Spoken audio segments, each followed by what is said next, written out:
मेरा एक दोस्त है, सेल्फ मेड अरबपति है, मेडिकल स्टोर चलाता था। 25 साल पहले कफ सिरप बनाने की एक दिवालिया कंपनी खरीदी, कफ सिरप बनाना शुरू किया। मुल्क में उस वक्त डस्ट एलर्जी फैली हुई थी।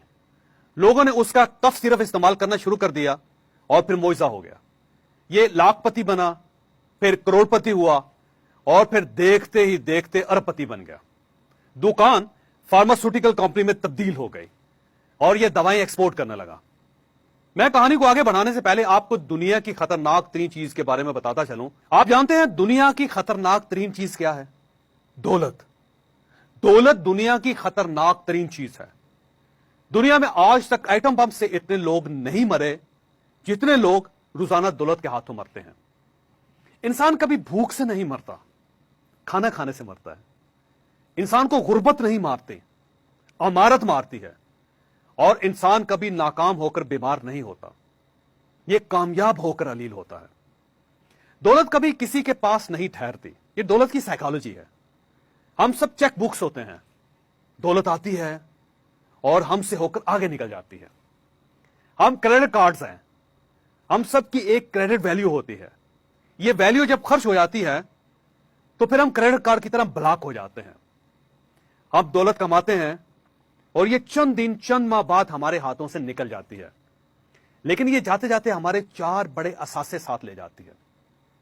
ये हमारी सेहत खा जाती है। मैंने आज तक किसी अमीर शख्स को सेहतमंद नहीं देखा, यकीन कीजिए नहीं देखा। इंसान की क्रेडिट वैल्यू जितनी बढ़ती जाती है, आप यकीन कीजिए ये उतना ही बीमार होता चला जाता है। दुनिया भर के दौलतमंद 50 और 60 की दहाई के दरमियान मर जाते हैं या फिर आखिरी उम्र अस्पतालों और क्लिनिक्स में गुजारते हैं। दूसरा, दौलत हमारे ताल्लुकात को खा जाती है। हम लोग बेटा, बाप, भाई, बहन और बीवी नहीं रहते, हम अकेले हो जाते हैं। आप कभी गरीब भाई को गरीब बहन के खिलाफ मुकदमा करते नहीं देखेंगे, लेकिन अदालतों में आपको अमीर बच्चों, बाप, भाइयों और बहनों के हजारों मुकदमे मिलेंगे। जिंदगी में गरीब रिश्तेदार नाराज होकर राजी हो जाते हैं, मगर अमीर रिश्तेदारों की लड़ाइयां कब्रों तक जारी रहती हैं। चुनांचे दौलत आपके रिश्ते खा जाती है। दौलत का तीसरा वार इखलाकियात पर होता है।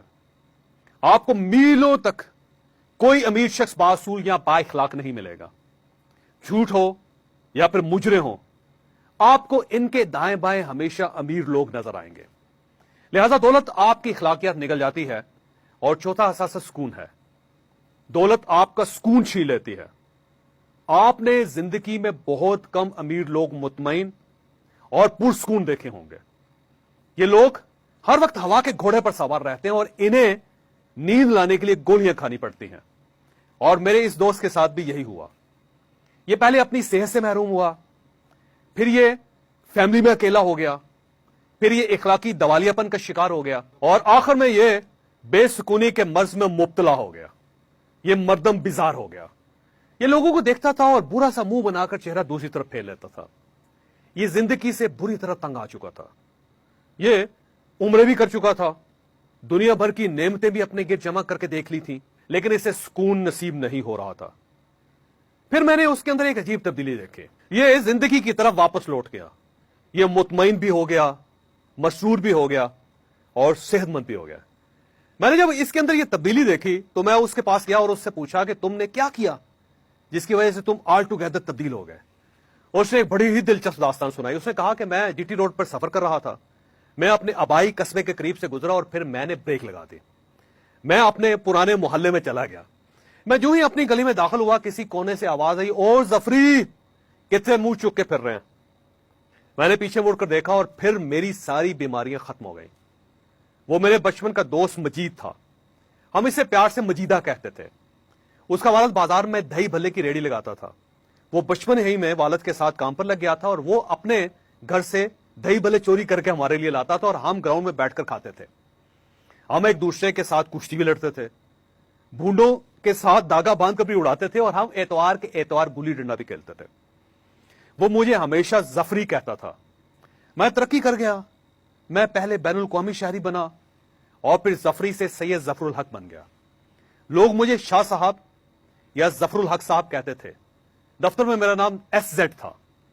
मैंने 40 साल से किसी के मुंह से जफरी नहीं सुना था, लेकिन मजीदे ने جو ہی مجھے ظفری کہا میری ساری خوشیاں مجھے واپس مل گئیں.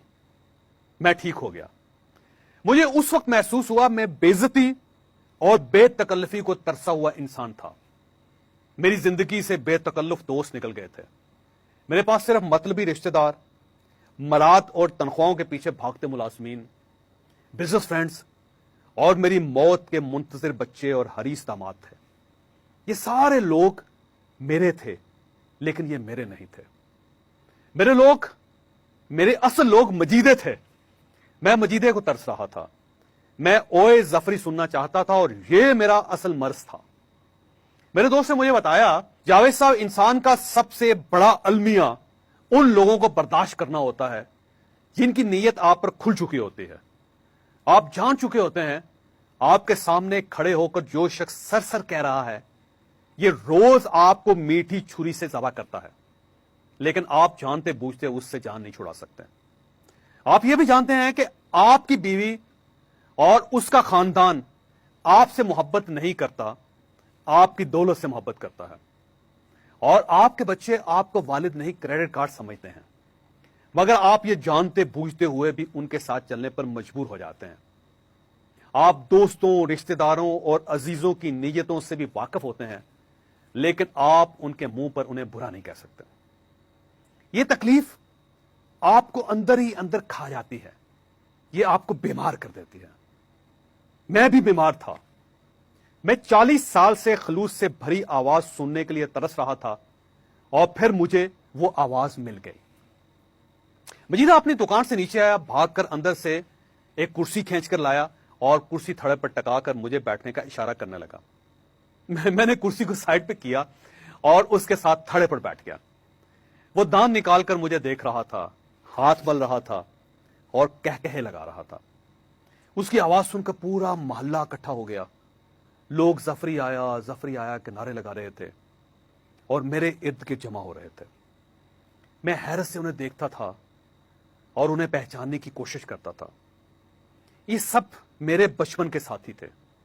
میں کسی کے ساتھ پتنگیں اڑایا کرتا تھا، کسی کے ساتھ بنٹے کھیلتا تھا اور کسی کے ساتھ مل کر ریڑیوں سے آم چوری کرتا تھا. اور یہ میرے ساتھ سکول سے بھی بھاگتے تھے. ان میں سے کوئی شخص سید ظفر الحق کو نہیں جانتا تھا. یہ صرف اور صرف ظفری سے واقف تھے، اور میں اس وقت ظفری تھا، صرف ظفری تھا. یہ تمام لوگ بوڑھے ہو چکے تھے. غربت نے کسی کا کب نکال دیا تھا، کوئی کم سنتا تھا، کسی کے دانت جھڑ چکے تھے اور کسی کو دکھائی نہیں دیتا تھا. اور یہ سب گنجے بھی ہو چکے تھے، مگر یہ اس کے باوجود مطمئن اور خوش تھے. میں ان سب کے مقابلے میں صحت مند تھا. میرے سر پر بال بھی تھے، میری آنکھیں، ناک، کان اور دانت بھی سلامت تھے، اور میں نے اچھے کپڑے بھی پہن رکھے تھے. لیکن یہ سب ظاہری تھا. میں اندر سے بیمار تھا. میں اندر سے کھوکھلا ہو چکا تھا، جبکہ یہ باہر سے بے رنگ مگر اندر سے بھرے ہوئے لوگ تھے. میں نے اس وقت مجیدے کے تھڑے پر بیٹھے بیٹھے محسوس کیا، دنیا کا سب سے بڑا ڈاکٹر، سب سے مہنگی دوا پرانے دوست ہوتے ہیں. انسان کو بچپن کے دوست، بگڑے ہوئے نام اور تکلف سے بے پرواہ مخلص آوازیں چاہیے ہوتی ہیں. یہ مل جائیں تو انسان بسترے مرگ سے بھی اٹھ کر چلنا پھرنا شروع کر دیتا ہے. اور یہ اگر نہ ملیں تو انسان خواہ بل گیٹس یا سٹیو جابز ہی کیوں نہ ہو، یہ سسک سسک کر مر جاتا ہے. اس کے پلے صرف اچھا ہسپتال، مہنگے ڈاکٹر اور امیر جنازے ہوتا ہے، اور بس. دنیا میں عمر بڑھانے کی بہترین دوا دوست ہوتے ہیں. اگر آپ ایک بار ظفری بن گئے تو پھر آپ کے دوست آپ کو ہمیشہ ظفری بنائے رکھیں گے. یہ آپ کو سید ظفر الحق نہیں بننے دیں گے. یہ آپ کو کبھی بچپن سے باہر نہیں نکلنے دیں گے. آپ خواہ صدر پاکستانی کیوں نہ ہو جائیں، آپ دوستوں کے لیے ظفری ہی رہیں گے. مجھے اس تھڑے پر بیٹھے بیٹھے محسوس ہوا، ہمارے ملازمین کے لیے ہمارے اکاؤنٹس اہم ہوتے ہیں، ہمارے بچوں کے لیے ہماری وصیت اہم ہوتی ہے، اور ہمارے رشتہ داروں کے لیے ہمارا اثر و رسوخ، ہمارا دبدبا اور ہماری حیثیت اہم ہوتی ہے. لیکن صرف ہمارے بچپن کے دوست وہ لوگ ہوتے ہیں جن کے لیے ہماری خیریت اور ہم اہم ہوتے ہیں. چنانچہ آپ بچپن کے دوستوں سے ملتا رہا کریں، آپ کبھی بیمار نہیں ہوں گے.